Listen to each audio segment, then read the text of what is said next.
Emergency అచ్చ తెలుగులో చెప్పాలంటే అత్యవసర పరిస్థితి. అసలు ఈ మాట వింటేనే వెన్నులో వణుకు పుడుతుంది. ఇందిరాగాంధీ ప్రధానిగా ఉన్న సమయంలో దేశ సార్వభౌమాధికారం మొత్తం తన చేతుల్లోకి తీసుకున్న అత్యంత నియంతృత్వమైన నిర్ణయం ఇది. ప్రజాస్వామ్యంలో ప్రజలు, న్యాయస్థానాలు తన అధికారాన్ని ప్రశ్నిస్తున్నప్పుడు, ప్రతికూల నిర్ణయాలు వెలువడుతున్నప్పుడు ఇందిరాగాంధీ ఈ అస్త్రాన్ని ప్రయోగించారు. స్వతంత్ర భారతదేశంలో అత్యంత క్రూరమైన, అనర్థమైన నిర్ణయం ఇదే అంటారు విశ్లేషకులు. అంతేకాదు ప్రజాస్వామ్యానికి చీకటి రోజుగా అభివర్ణిస్తారు. ప్రజల హక్కులను కాలరాసే ఈ నిర్ణయం ఆమోదయోగ్యం కాదని వాదిస్తారు. కానీ అప్పుడు ఆ కాలంలో ఇది సాధ్యమయ్యింది. దేశం మొత్తం మీద ప్రజలకు కనీస ప్రాథమిక హక్కులు కూడా దక్కని పరిస్థితి దాపురించింది. ఢిల్లీలో కూర్చొని దేశం మొత్తం మీద అధికారం చలాయించవచ్చన్న అధికార ఆలోచనకు పరాకాష్ఠగా నిలిచింది. సరిగ్గా 50 ఏళ్ల క్రితం తీసుకున్న ఈ నిర్ణయం అప్పటి ప్రధాని ఇందిరాగాంధీ 1975 జూన్ 25వ తేదీన దేశంలో ఎమర్జెన్సీని ప్రకటించారు. భారత రాజ్యాంగంలోని అధికరణం ఆర్టికల్ 352 కింద అంతర్గత కల్లోల స్థితిని ఉద్దేశించి రాజ్యాంగంలో నిర్దేశించిన అంతర్గత అత్యవసర స్థితిని ఇందిరాగాంధీ వినియోగించుకున్నారు. అప్పటి రాష్ట్రపతి ఫక్రుద్దీన్ అలీ అహ్మద్ ద్వారా 1975 జూన్ 25వ తేదీ అర్ధరాత్రి 11:45 అధికారికంగా దేశంలో ఎమర్జెన్సీని విధించారు. ఈ అత్యవసర స్థితి దేశవ్యాప్తంగా 1977 వరకు కొనసాగింది. తన ఆదేశాల ద్వారా పరిపాలిస్తూ ఎన్నికలను కూడా ఆపేసి, ప్రశ్నించే పౌర హక్కులను కూడా అడ్డుకునే అధికారాన్ని ఈ అధికరణ ద్వారా ప్రధానమంత్రికి అందింది. ప్రజల కనీస హక్కులను కూడా ఈ అధికరణం కాలరాస్తుంది. ఎమర్జెన్సీ కాలంలో ప్రధానమంత్రి ఇందిరాగాంధీ ప్రధానంగా రాజకీయ ప్రత్యర్థులను జైలుపాలు చేసింది. పత్రికలపై సెన్సార్ విధించింది. అంటే పత్రికల్లో వచ్చే వార్తలు సైతం ముందుగా ప్రధానమంత్రి కార్యాలయానికి చూపించాలన్నమాట. స్వతంత్ర భారత చరిత్రలో అత్యంత వివాదాస్పదమైన నిర్ణయాలు, కాలాల గురించి చర్చించుకుంటే దేశంలో అత్యవసర స్థితి ఎమర్జెన్సీని ప్రధానంగా చెప్పుకుంటారు. 21 నెలల పాటు కొనసాగిన నియంత పాలన. ఎమర్జెన్సీ కారణంగా దేశంలో 21 నెలల పాటు నియంతృత్వ రాజ్యమేలింది. 1977 ఎన్నికల్లో అప్పటి ప్రధానమంత్రి ఇందిరాగాంధీ ఘోర పరాజయంతో ప్రజాస్వామ్య పునరుద్ధరణ జరిగిందని ఇప్పటికీ విశ్లేషకులు చెబుతారు. అందుకే జూన్ 25వ తేదీన ప్రజాస్వామ్యానికి చీకటి రోజుగా ఇప్పటికే అభివర్ణిస్తారు. దేశంలో అంతర్గతంగా అలజడి చెలరేగుతుందన్న కారణంతో ఆనాడు ఎమర్జెన్సీని విధించారు ప్రధానమంత్రి ఇందిరాగాంధీ. ఆ తర్వాత ఈ అధికరణం ద్వారా, ఈ ఆర్టికల్ ద్వారా తనకు వర్తించిన విస్తృతమైన అధికారాలను వినియోగించుకున్నారు. తన రాజకీయ ప్రత్యర్థులందరినీ జైలుకు పంపారు. దేశంలో ఎమర్జెన్సీ అంటే అత్యయిక స్థితిని విధించిన వెంటనే ప్రతిపక్ష నేతలను అరెస్ట్ చేయడం మొదలయ్యింది. ఎన్నికలను వాయిదా వేశారు. ప్రభుత్వ వ్యతిరేకతను ఎక్కడికక్కడ అణచివేశారు. పత్రికలపై ఏనాడు లేని విధంగా నియంత్రణ విధించారు. ఈ అరాచకం దేశవ్యాప్తంగా 21 నెలల పాటు సాగింది. దేశంలో ఎమర్జెన్సీ విధించడానికి ముందు 1971 సాధారణ ఎన్నికల్లో గరీబీ హఠావో నినాదంతో కాంగ్రెస్ పార్టీ 352 పార్లమెంట్ నియోజకవర్గాలను గెలుచుకుంది. అదే సమయంలో రాజ్యసభలో కూడా కాంగ్రెస్ పార్టీకి స్పష్టమైన మెజారిటీ ఉంది. ఇటు లోక్సభలో అటు రాజ్యసభలో తిరుగులేని మెజారిటీ ఉందన్న గర్వంతో ఏకపక్ష నిర్ణయాలు తీసుకోవడంపై ప్రజా సంఘాలు, ప్రజల నుంచి తీవ్ర వ్యతిరేకత వచ్చింది. మరోవైపు ప్రాంతీయ పార్టీలు కూడా ఆయా రాష్ట్రాల్లో బలపడ్డాయి. రాజకీయంగా, ఆర్థికంగా కాంగ్రెసేతర రాజకీయ పార్టీలు స్వతంత్రంగా వ్యవహరించాయి. దీంతో ఈ పరిణామాలన్నీ వెరసి నాటి ఇందిరాగాంధీని కలవరపెట్టాయి. న్యాయ వ్యవస్థను కూడా ప్రభుత్వం నియంత్రించవచ్చన్న పరిణామాలకు సాక్ష్యంగా ఎమర్జెన్సీ నిలిచింది. ప్రజలకు అవసరమైన మౌలిక అంశాలు, ప్రాథమిక హక్కులను ఏవైనా శక్తులు ప్రభావితం చేస్తున్నప్పుడు పార్లమెంటు రాజ్యాంగాన్ని సవరించవద్దని గోలక్నాథ్ కేసులో సుప్రీంకోర్టు వ్యాఖ్యానించింది. అయితే ఈ తీర్పును కూడా ఇందిరాగాంధీ నేతృత్వంలో అప్పటి ప్రభుత్వం రద్దు చేస్తూ నిర్ణయం తీసుకుంది. ప్రభుత్వం రాజ్యాంగ సవరణలు కూడా చేయొచ్చని నిరూపించింది. దీంతో ప్రజాస్వామ్యంలోని ఓ పిల్లర్ అయిన న్యాయ వ్యవస్థను కూడా ప్రభుత్వమే నియంత్రించవచ్చన్న నియంతృత్వాన్ని అప్పటి పరిణామాలు నిదర్శనంగా నిలిచాయి. ఇందిరాగాంధీ ఈ నిర్ణయం తీసుకోవడానికి చాలా కారణాలున్నాయి. వాటిలో అలహాబాద్ హైకోర్టు ఆమె పార్లమెంట్ సభ్యత్వాన్ని రద్దు చేయడం ఒకటి. 1966 జనవరి 24న తొలిసారి ప్రధానిగా బాధ్యతలు చేపట్టిన ఇందిరాగాంధీకి 1971 లోక్సభ ఎన్నికల వరకు దేశంపై, ప్రభుత్వంపై, కాంగ్రెస్ పార్టీపై గట్టి పట్టుంది. ఇందిరాగాంధీపై వ్యతిరేకత అంటే దేశంపై వ్యతిరేకత అనేలా అప్పట్లో ఆమె మద్దతుదారులు చిత్రీకరించారు. 1971 ఎన్నికల్లో ఇందిరాగాంధీ రాయ్బరేలీ నియోజకవర్గం నుంచి లోక్సభకు పోటీ చేశారు. యునైటెడ్ సోషలిస్ట్ పార్టీ ప్రత్యర్థి రాజ్ నారాయణ్పై 1,11,810 ఓట్ల తేడాతో ఆమె విజయం సాధించారు. ఇందిరాగాంధీకి వ్యతిరేకంగా జరిగిన ఈ ఎన్నికలను రాజ్ నారాయణ్ ప్రతిష్టాత్మకంగా మార్చారు. ఈ ఎన్నికల్లో ఆయన సర్వశక్తులు ఒడ్డారు. విజయం తమదేనన్న ధీమాతో ఉన్నారు. ఎన్నికల ఫలితాలు వెలువడక ముందే ఆయన మద్దతుదారులు విజయోత్సవ ర్యాలీలు కూడా చేశారు. అయితే ఫలితాల్లో రాజ్ నారాయణ్ ఓడిపోయారు. అయినా రాజ్ నారాయణ్ పట్టువీడలేదు.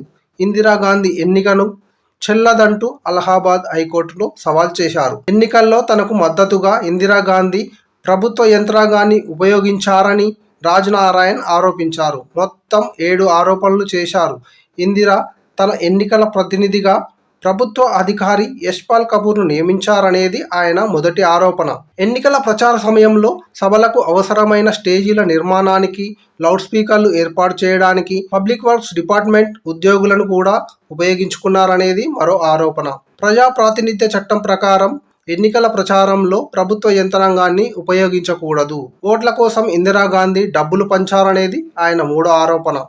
ఇంకా బోగస్ ఓటింగ్ తదితర ఆరోపణలు చేశారు. రాజ్ నారాయణ్ హడావిడిగా కోర్టుకు వెళ్లడం తొలుత రాజకీయ విన్యాసంగా అనిపించింది. ఎవరూ దానిని పెద్దగా సీరియస్గా తీసుకోలేదు. అయితే వాదనలు వినేందుకు అలహాబాద్ హైకోర్టు అంగీకరించడంతో అంతా ఆశ్చర్యపోయారు. ఇది ప్రధానమంత్రి ట్రాఫిక్ నిబంధనల ఉల్లంఘనకు సంబంధించిన కేసు. అప్పట్లో లండన్ టైమ్స్ ఇలాంటి వ్యాఖ్యలు చేసింది. ఈ కేసులో 1975 మార్చి 18న ఇందిరాగాంధీ హాజరు కావాలని కోర్టు ఆదేశించింది. భారతదేశ చరిత్రలో ప్రధాని హాజరు కావాలని కోర్టు ఆదేశించడం అదే తొలిసారి.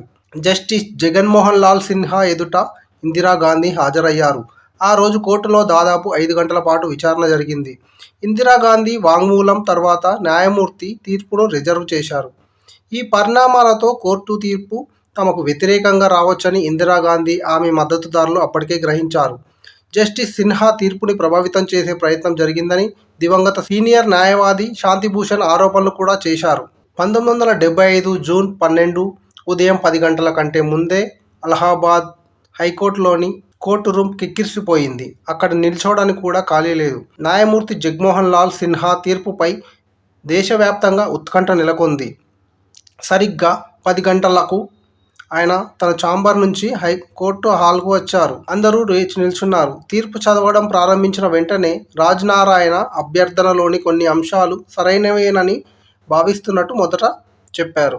ఇప్పుడు ఇందిరాగాంధీ ఎన్నిక రద్దవుతుందని కోర్టులో కూర్చున్న వాళ్ళంతా ఊహించారు. ఇంతలో ఢిల్లీలోని వార్తా సంస్థల కార్యాలయాలు టెలిప్రింటర్లు మోగడం ప్రారంభమయ్యాయి. అలాగే ప్రధానమంత్రి కార్యాలయంలోనూ వార్తా సంస్థ యుఎన్ఐ టెలిప్రింటర్ను ఏర్పాటు చేశారు. అందులో ఒక ఫ్లాష్ న్యూస్ వచ్చింది: ఇందిరాగాంధీ అభ్యర్థిత్వం రద్దయిందని. అలహాబాద్ హైకోర్టులో జస్టిస్ సిన్హా తన తీర్పును వెలువరించారు. రాజ్ నారాయణ్ చేసిన మొత్తం 7 ఆరోపణలు 5 ఆరోపణలకు సంబంధించి జస్టిస్ సిన్హా ఇందిరాగాంధీకి ఊరట కల్పించారు. కానీ 2 ఆరోపణల్లో ఇందిరాగాంధీని కోర్టు దోషిగా తీర్చింది. కోర్టు ఆమె అభ్యర్థిత్వాన్ని రద్దు చేసింది. మరో 6 సంవత్సరాల పాటు లోక్సభ, విధానసభ ఎన్నికల్లో పోటీ చేయడానికి అనర్హురాలుగా ప్రకటించింది. తన ఎన్నికల ప్రచారంలో ప్రభుత్వ అధికారులను, ప్రభుత్వ యంత్రాంగాన్ని ఇందిరాగాంధీ ఉపయోగించుకున్నారని, ఇది ప్రజాస్వామ్య ప్రాతినిధ్య చట్టాన్ని ఉల్లంఘించడమేనని సిన్హా తన తీర్పులో రాశారు. ఒక ఎక్స్ అఫీషియో ప్రధానమంత్రికి సంబంధించి హైకోర్టు ఇలాంటి తీర్పు ఇవ్వడం దేశంలోనే కాకుండా మొత్తం ప్రపంచంలోనే అది మొదటిసారి. కోర్టు తీర్పు తర్వాత కాంగ్రెస్ నేతలు పెద్ద ఎత్తున ఢిల్లీలోని ఇందిరాగాంధీ నివాసానికి వచ్చారు. ఆమె రాజీనామా చేసే తర్వాత ప్రధాని ఎవరైతారనే తగాదాలు మొదలవుతాయి. ఆ సమయంలో ఇందిరాగాంధీ సందిగ్ధంలో ఉన్నారు. అలాగే తన నిర్ణయానికి వ్యతిరేకంగా సుప్రీంకోర్టుకు వెళ్లేందుకు ఇందిరాగాంధీకి జస్టిస్ సిన్హా 20 రోజుల గడువు ఇచ్చారు. అప్పట్లో ప్రముఖ న్యాయవాది నానీ పాల్కేవాలాను ఇందిరాగాంధీ పిలిపించారు. పేపర్లన్నీ సిద్ధం చేసి సుప్రీంకోర్టును ఆశ్రయించారు. 1975 జూన్ 22న సుప్రీంకోర్టు విచారణకు స్వీకరించింది. ఈ పిటిషన్ కృష్ణ అయ్యర్ కంటే ముందు విఆర్ ఎదుట విచారణకు వచ్చింది. పాల్కీవాలా ఇందిరాగాంధీ తరపున వాదించగా, రాజ్ నారాయణ్ తరపున శాంతిభూషణ్ వాదనలు వినిపించారు. అయ్యర్ కోర్టులో పిటిషన్ విచారణకు వచ్చినప్పుడు అదే రోజు దీనిపై నిర్ణయం తీసుకోవాలని అయ్యర్ నిర్ణయించుకున్నారు. మధ్యాహ్న భోజన విరామం కూడా తీసుకోకుండా సాయంత్రం 5:30 వరకు విచారణ జరిగింది. ఆ తర్వాత అర్ధరాత్రి వరకు అయ్యర్ తన తీర్పు రాస్తూ ఉన్నారు. 1975 జూన్ 24న జస్టిస్ అయ్యర్ అలహాబాద్ తీర్పుపై తాత్కాలిక స్టే విధించారు. ప్రధానిగా ఇందిరాగాంధీ పార్లమెంట్ కార్యక్రమాల్లో పాల్గొనేందుకు ప్రసంగాలు చేసేందుకు అనుమతించారు. కానీ పార్లమెంటులో ఎంపీగా విధులు నిర్వర్తించకుండా, ఓటింగ్లో పాల్గొనకుండా కోర్టు ఆంక్షలు విధించింది. అంటే ఎంపీ పదవిని సుప్రీంకోర్టు పునరుద్ధరించింది, కానీ కొన్ని షరతులు విధించింది. కానీ అప్పటికే ప్రతిపక్ష పార్టీలు ఇందిరాగాంధీపై నిప్పులు చెరిగాయి. జూన్ 25న ఢిల్లీలోని రామ్లీలా మైదానంలో జయప్రకాష్ నారాయణ ఆధ్వర్యంలో భారీ సభ జరిగింది. జయప్రకాష్ నారాయణ సభ తర్వాత రేడియోలో ఇందిరాగాంధీ ఇలా అన్నారు: సోదరీమణులారా, రాష్ట్రపతి పాలన అత్యవసర పరిస్థితి ప్రకటించారు. భయాందోళనలు అవసరం లేదు. ఆ తర్వాత ఏం జరిగిందనేది మనందరికీ తెలిసిందే. 1977లో ఎమర్జెన్సీ ఎత్తేసిన తర్వాత దేశంలో లోక్సభ ఎన్నికలు జరిగాయి. ఆ ఎన్నికల్లో మరోసారి రాజ్నారాయణ్ రాయ్బరేలీలో ఇందిరాగాంధీని సవాల్ చేశారు. ఆ ఎన్నికల్లో విజయం సాధించి మొరార్జీ దేశాయ్ ప్రభుత్వంలో ఆరోగ్య శాఖ మంత్రి అయ్యారు రాజ్నారాయణ్. అయితే ఆయన రాయ్బరేలీ ఎంపీ కావడం, ఆరోగ్య మంత్రి కావడం యాదృచ్ఛికంగానే మిగిలిపోయాయి. ఇది ఇవాళ వీడియో. మరిన్ని వీడియోల కోసం లైక్ చేయండి, షేర్ చేయండి, ఛానల్ను సబ్స్క్రైబ్ చేసుకొని పక్కన ఉన్న బెల్ ఐకాన్ను నొక్కండి. Thanks for watching.